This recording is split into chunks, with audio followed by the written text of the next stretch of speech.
to wrap up here, Tim, can you tell us, yeah, a lot of my clients are dealing with claims in which the plaintiff is obviously exaggerating the extent of their injuries.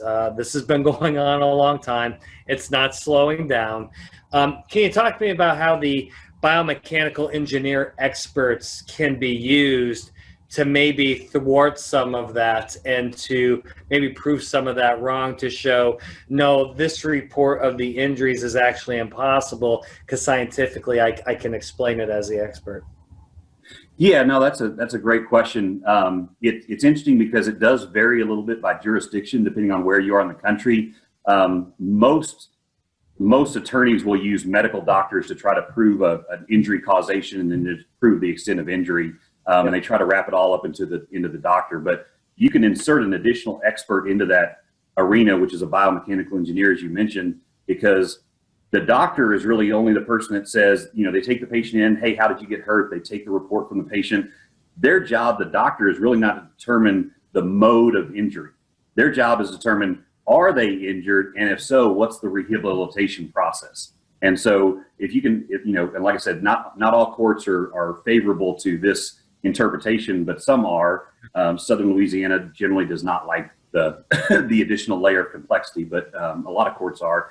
But if you can say, hey, the biomechanical job is to determine the forces that were at play in this accident and determine whether or not the injuries that are either reported and or sustained by the plaintiff are true and correct as a result of this particular injury. Now, the one that happens all the time is the low speed back injury where, you get rear-ended at 5 or 8 miles an hour and then they say, oh my gosh, I've got a herniated back and I need surgery and all these other things. And the plaintiff is, 55 years old. Well, we all know, Bill and you and I are, we're getting, gray hair now and for what little we have. No hair. I love gray hair.